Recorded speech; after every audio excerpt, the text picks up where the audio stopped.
السلام۔ خود رسول اللہ صلی اللہ علیہ وآلہ وسلم کی تاریخ ملاحظہ فرمائیے، کیا کچھ اذیتیں رسول اللہ صلی اللہ علیہ وآلہ وسلم کو نہیں پہنچائی گئیں، لیکن ایک بار بھی سرکار رسالت مآب صلی اللہ علیہ وآلہ وسلم نے بد دعا کی؟ ایک کہتے ہیں کہ یہودی ہے، جاتا ہے راستے میں، مکہ اور مدینہ کے درمیان کانٹے دار جھاڑیاں ہیں، جہاں ایسے کانٹے اس میں اندر ہیں کہ اگر چبھ جائے تو ایسا سوزش کرتی ہے کہ جیسے شہد کی مکھی نے ڈس لیا ہو۔ یہ ایسا دشمن انسان تھا رسول اللہ کا کہ جاتا تھا اور جا کر کے وہاں سے کانٹے چن کے لاتا تھا، رسول اللہ کے راستے میں بچھا دیتا تھا۔ کہتے ہیں کہ پیغمبر اکرم نہایت صفائی پسند تھے، خود فرمایا ہے النظافۃ من الایمان، صفائی ایمان کا حصہ ہے، ایمان کا جز ہے۔ یہ جاتا تھا قصاب کے ہاں سے اوجھڑیاں لاتا تھا، بلندی پہ جاتا تھا اور رسول اللہ پر وہ ساری گندگی پھینک دیتا تھا، 1 بار 2 بار 4 بار 6 بار 10 بار، کبھی تو آدمی کو غصہ آئے گا۔ اچھا، نوح بد دعا کریں اللہ قبول کر سکتا ہے، رسول اللہ بد دعا کرتے اللہ قبول نہ کرتا، لیکن ایک بار بھی پیغمبر نے اس انسان کے لیے، اس یہودی کے لیے بد دعا نہیں کی۔ کہتے ہیں ایک دن رسول اللہ جو گزرے مسجد کے لیے تو نہ راستے میں کانٹا چبھا، نہ اوپر سے گندگی پھینکی گئی۔ پیغمبر اکرم مسجد میں آئے، اصحاب کرام سے پوچھا وہ میرا دوست کہاں ہے آج؟ لوگوں نے کہا یا رسول اللہ دوست کہاں؟ دوست کون؟ کہا وہ کانٹے والا، اوجھڑی والا۔ کسی نے بتایا یا رسول اللہ وہ تو بیمار ہے۔ بتایا کیوں نہیں تم لوگوں نے؟ چلو ہم لوگ عیادت کو چلتے ہیں۔ کسی نے کہا کہ یا رسول اللہ اتنا اس نے آپ کو ستایا ہے، اس کے باوجود آپ اس کی عیادت کو جائیں گے؟ پیغمبر نے فرمایا جی میں بھی چلوں گا اور آپ لوگوں کو بھی چلنا ہے۔ لے کے آئے اس کے دروازے کے اوپر، دق الباب کیا، بیوی، وہ تو بیمار ہے بستر پہ پڑا، بیوی آئی۔ کون؟ حضرت نے فرمایا میں محمد ابن عبداللہ رسول خدا۔ وہ بھاگی ہوئی اپنے شوہر کے پاس آئی، جی سنتے ہو محمد آئے ہیں، مسلمانوں کے رسول آئے ہیں، تمہاری عیادت کو آئے ہیں اور الٹے معافیاں مانگ رہے ہیں کہ ہم کو دیر سے اطلاع ملی، معذرت کر رہے ہیں، کیا کہتے ہو دروازہ کھول دوں؟ اب انسان یہ بے چین ہو گیا، دروازہ کھولتے ہیں، ان کو بلاتے ہیں، اتنا ستایا ہے اس کریم آدمی کا سامنا کیسے کریں گے؟ دیکھیے اگر کسی کو بے عزت کرنا ہے تو آپ کسی کو گالی دے کر کے بے عزت نہیں کر سکتے، کسی کو برا بھلا کہہ کے بے عزت نہیں کر سکتے، جب تک انسان خود اپنے نفس میں اپنے آپ کو ذلیل نہ سمجھے بے عزتی نہیں محسوس ہوتی۔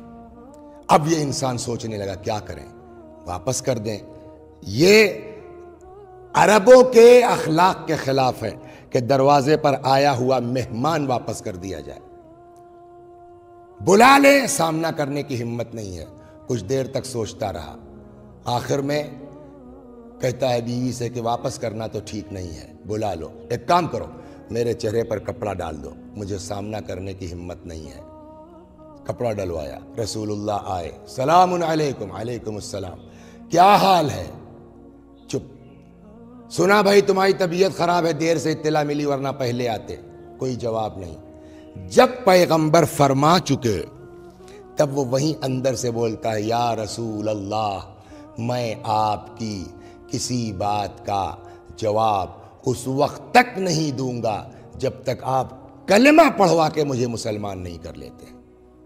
تو یہ ہے پیغمبر کے، وہ رحمت للعالمین ہے، جتنی بھی مصیبتیں پڑھنا ہو سب جھیلیں گے، سب برداشت کریں گے، لیکن دین پہنچانا اور ہم کو جنت تک پہنچانا، جہنم کی آگ سے بچانا ان کی ذمہ داری۔ اب رسول اللہ اس دنیا سے چلے گئے تو جو رسول اللہ کی جگہ پر آئے گا اس کی بھی وہی ذمہ داری ہے جو رسول اللہ کی ہے۔ آپ کا گھر جلا دیا جائے، آپ کے گلے میں رسی کا پھندا ڈال دیا جائے، آپ کا بچہ مار دیا جائے، لیکن حضرت علی علیہ السلام جو جانشین پیغمبر ہیں بد دعا نہیں کی ہے۔ ایک ذرا سا تلوار اٹھا لیتے، کسی کی ہمت نہیں تھی، لیکن آپ دیکھیے در خیبر جس کے لیے کتابوں میں ملتا ہے کہ در خیبر کا وزن 320 کنٹل تھا، 32 ٹن۔ مولا کائنات نے کیا کیا؟ 18 آدمی رسے کی مدد سے ایک دروازے کو کھولتے تھے، یعنی دونوں دروازوں کے لیے 36 آدمی۔ مشہور روایت یہ کہ 40 لوگ مل کر کے در خیبر دروازہ کھولتے تھے۔ مولا کائنات کی طاقت کا عالم یہ ہے کہ آگے بڑھے، 2 انگلیوں سے دروازہ اکھاڑا، پورا دروازہ امیر المؤمنین سلام اللہ علیہ کے دست مبارک پر ہے، پوری فوج گزر گئی ہے اور زمین پر پیر بھی نہیں ہے۔ ہے کوئی آلہ جو مولا کائنات کی طاقت کو ناپ لے؟ ہے کوئی آلہ جو امیر المومنین کی طاقت کا اندازہ کر لے؟ لیکن یہی علی جس کی طاقت کا یہ عالم ہے، جس کی قوت کا یہ حال ہے، رسول اللہ کی وفات ہوئی۔ وفات پیغمبر کے بعد امیر المؤمنین سلام اللہ علیہ کے گلے میں رسی کا پھندا ڈال دیا گیا۔ ایک آدمی آگے سے کھینچتا ہوا، دوسرا آدمی پشت سے ڈھکیلتا ہوا، سمجھ میں نہیں آتا۔ دیکھیے، ہم اور آپ چونکہ بچپنے سے شیعہ گھر میں پیدا ہوئے ہیں، سنتے چلے آئے ہیں، اس لیے ہم کو تو یقین ہے، لیکن عام آدمی اگر وہ تاریخ کے صفحات پر یہ 2 متضاد چیزیں پڑھے گا کہ ایک ایسا انسان جس کی طاقت کا عالم یہ ہے، اسی انسان کے گلے میں رسی کا پھندا ہے، آدمی کی سمجھ میں آئے گا؟ ہمارا بھی دل عجیب ہوتا ہے کہ پوچھے مولا یا امیر المومنین، اتنی قوت کے بعد، اتنی طاقت کے بعد کیوں آپ نے برداشت کیا؟ ہمت نہیں تھی کہ یہ لوگ آپ کے قریب ہو جاتے؟ عجب نہیں مولا کائنات جواب دیں، خاموش رہو، جذباتی مت بنو، میرے ساتھ ساتھ رہو، ابھی اندازہ ہو جائے گا۔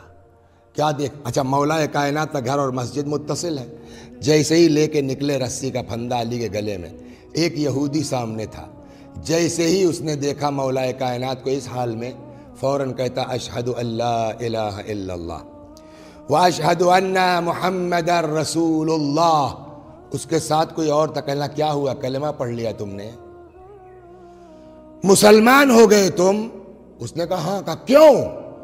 اب اس کا جواب سنیے، کہتا میں خیبر کا یہودی ہوں، میری انہی آنکھوں نے دیکھا ہے اس انسان کو در خیبر اکھاڑتے ہوئے، میری انہی آنکھوں نے دیکھا ہے کہ اس انسان کے ہاتھ کے اوپر در خیبر ہے، پوری فوج جو ہے وہ ان کے ہاتھوں پر سے گزر گئی ہے، آج وہی آنکھ دیکھ رہی ہے کہ اس انسان کے گلے میں رسی کا پھندا ہے۔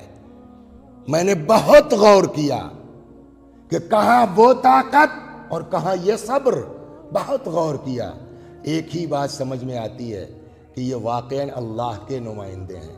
جب خدا چاہتا ہے اظہار طاقت کرتے ہیں، جب خدا چاہتا ہے مظاہرے صبر کرتے ہیں، اور جب اس بات کا اندازہ ہو گیا تو میں نے کلمہ پڑھ لیا۔ اس کا مطلب یہ ہوا، اب جب نہیں، عجب نہیں مولا کائنات مسکرا کے آواز دیں، سمجھ میں آیا کیوں میں نے جو ہے وہ رسی کا پھندا گلے میں ڈلوایا؟ اگر ایک آدمی بھی میرے اس عمل سے ہدایت پا سکتا ہے، کلمہ پڑھ سکتا ہے، جنتی ہو سکتا ہے، تو تم کو جنت میں پہنچانے کے لیے میں اپنے گلے میں رسی کا پھندا ڈلوانے کو تیار ہوں۔